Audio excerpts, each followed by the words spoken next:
Preface. Firstly, please do not believe anything written in this book to be true. Research for yourselves what you find to be truthful or not, using your own discernment and judgment. Secondly, assume nothing to be true. The ancients had a term called tabula rasa, which means to start anew with a fresh open mind where everything and anything is possible. The blue store quarter, if you see on the screen, you'll see what I mean exactly. It rhymes with blue store quarter. I don't want my videos to be flagged too much. I call those that eliminated the history of the old world order, Tartarians, use the one symbol frequently. This is because they say that in the land of the blind, the one-eyed man is king. The two eyes represent a subjective and objective viewpoint, so they cover up the subjective to just look at the world objectively, in cold, calculating terms. In the 1920s, Edward Bernays was under the employment of Nelson Rockefeller, one of the wealthiest men in the world.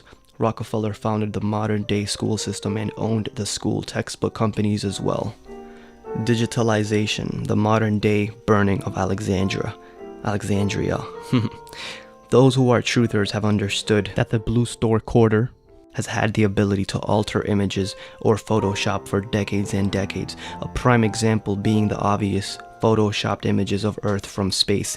Google's secret effort to scan every book in the world, codenamed Project Ocean, back in 2004, Google decided to digitalize every single book they could find and then replace hardcover books with online books on Kindle, as in kindling a fire, aka book burning.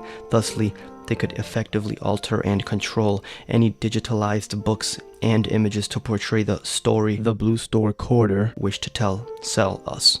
By 2004, Google had started scanning in just over a decade after making deals with Michigan, Harvard, Stanford, Oxford, the New York Public Library, and dozens of other library systems.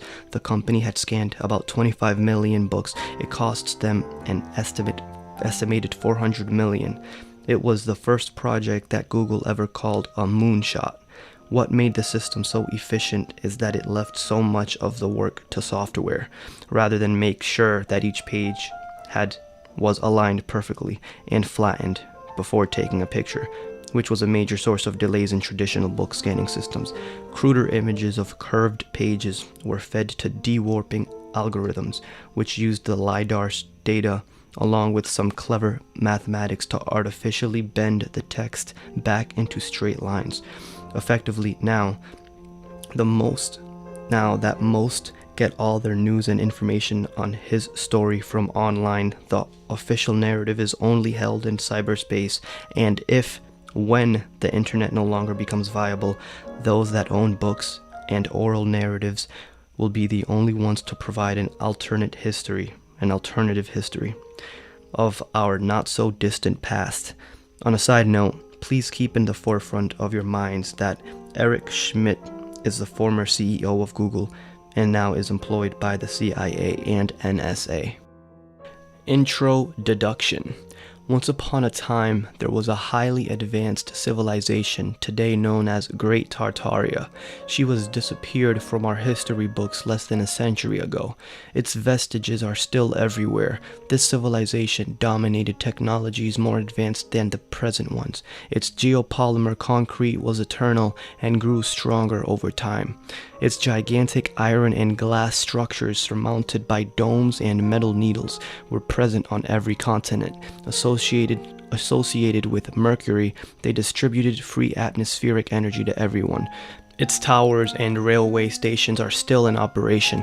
Unfortunately, the technology of free energy from the ether was destroyed and imprisoned, and old technology reintroduced, like cables and wires, to distribute energy and make handsome profits.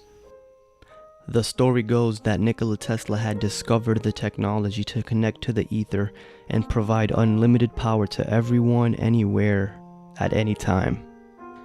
You could travel by boat, car, or plane for free by simply accessing nature's magnetrical energy that is omnipresent, and we have not been allowed this free energy to all due to our capitalizing system of greed and domination by those in power even to this day. So, for over 100 years, we have been denied a benevolent system of free energy to all. Mr. Tesla, if he even existed, was a front man to hide the Tartarian free energy devices you will see detailed extensively in this book.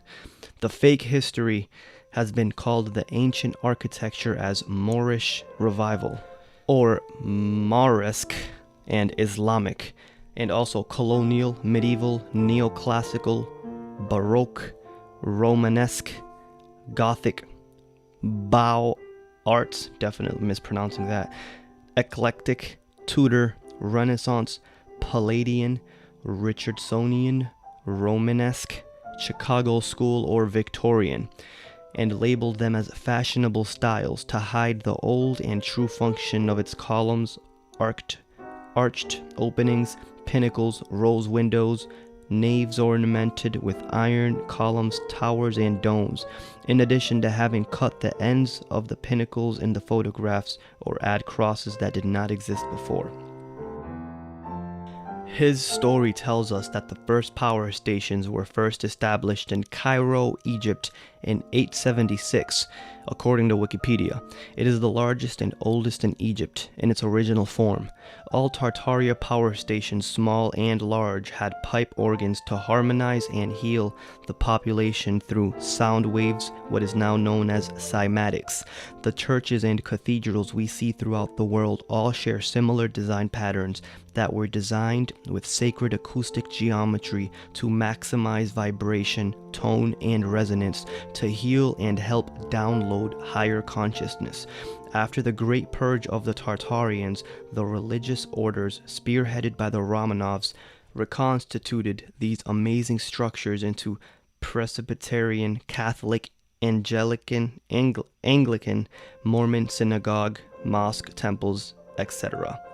Russian scholar Antony Fomenko wrote a most important series of a 7-volume book series called History, Science of Fiction, where he proves that modern written history dates only back to 1200 AD. This dovetails with the creation of the trilateral Blue Store Quarter, founding of the Vatican City of London and Washington, D.C.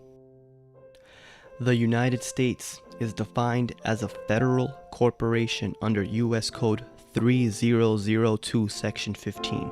The Virginia Company was turned into the United States during the non-occurring Revolutionary War by the Sea Aquatic Founding Fathers, who were serving the Grand Lodge of England.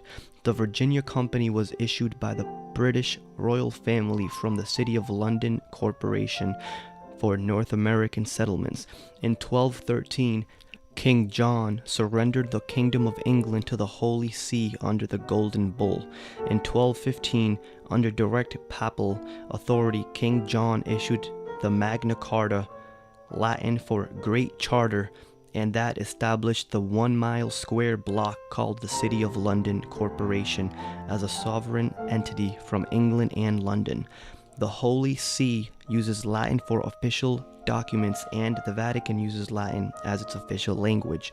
Novus Ordo Seclorum is Latin and translates to New Order of the Ages, and is on the United States Great Seal and United States $1 bill. Washington, D.C. is located in both Virginia and Maryland.